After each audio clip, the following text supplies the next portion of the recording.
เมื่อวันที่ 2 เมษายนที่ผ่านมาครับ บิ๊กซีไฮเปอร์มาร์เก็ตชื่อดังของไทยได้ไปเปิดสาขาแรกที่นครหลวงเวียงจันทร์ท่ามกลางการต้อนรับของคนลาวอย่างอุ่นหนาฝาข้างครับทางนี้ครับบิ๊กซีมีทั้งหมด2ชั้นคล้ายกับบิ๊กซีในประเทศไทยบริเวณชั้น2ก็จะมีการเปิดพื้นที่ให้คนมาเช่าพื้นที่ขายสินค้าทั้งมือถือกระเป๋าการตกแต่งก็คล้ายคลึงกันครับและสินค้าที่ขายในบิ๊กซีลาวนั้นเป็นสินค้าที่นำเข้าจากเมืองไทยซึ่งคนลาวให้ความไว้วางใจในเรื่องของคุณภาพในส่วนของร้านอาหารก็มีทั้งอาหารไทยและอาหารต่างประเทศและมีร้านอาหารไทยอย่างบาร์บีคิวพลาซ่าก็มาร่วมเปิดด้วยครับอย่างไรก็ตามเมื่อลองเช็คราคาสินค้าบิ๊กซีลาวก็พบว่าราคาสินค้านั้นแพงกว่าสินค้าไทยเกือบครึ่งเช่นราคาอกไก่อยู่ที่กิโลกรัมละ 87,500 กีบหรืออยู่ที่152 บาทในขณะที่ในไทยขายกิโลกรัมละ79 บาทโอวัลติน 3 in 1 แพ็ค 18 ซองที่ลาวขายอยู่ที่ห่อละ144 บาทในขณะที่ประเทศไทยขายอยู่ที่ห่อละ119 บาทเป็นต้นครับก่อนหน้านี้ในสปป.ลาวก็มีเพียงมินิบิ๊กซีเท่านั้นและการก่อสร้างห้างบิ๊กซีในครั้งนี้เพิ่งเริ่มก่อสร้างเมื่อปี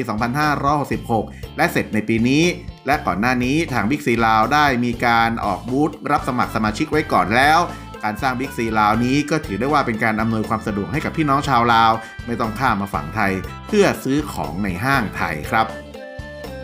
ในขณะเดียวกันครับในเพจลาวโพสต์ก็มีคนออกมาคอมเมนต์กันสนั่นครับหลังจากการเปิดบิ๊กซีสาขาแรกในสปป.ลาวซึ่งมีทั้งคนที่ไปมาแล้วและบอกว่าแอร์เย็นเจี๊ยบเลยครับบางคนก็บอกว่าช่วงนี้คนน่าจะมาแน่นมากให้ไปก่อนเลยในขณะที่คนจำนวนมากก็เข้ามาคอมเมนต์ครับว่า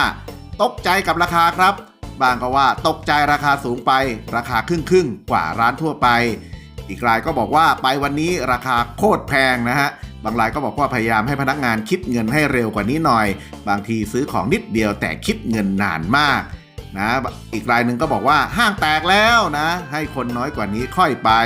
นะอีกรายหนึ่งก็บอกว่าเราจะไปปูผ้านอนได้ไหมช่วงนี้ค่าไฟแพงนะก็ว่าอย่างนั้นอีกรายครับก็บอกว่าราคาแพงกว่าที่อื่นเยอะมากนะอันนี้ก็เป็นนาจิตตังนะครับเนื่องจากว่าสินค้าทุกประเภททุกรายการนำเข้ามา 100% นะครับหรือว่า 99.99% ก็ว่ากันได้ครับขอบคุณข้อมูลข่าวจากกระปุก .com